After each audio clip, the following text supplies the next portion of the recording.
I will pick the Stanley 50mm shutter padlock. I will use a 40 thousandths top of the keyway tension wrench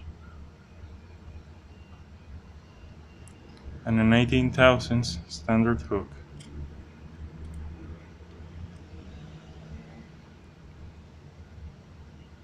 Click on 1,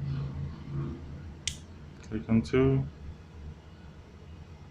nothing on 3, nothing on 4, click on 5, and it's open.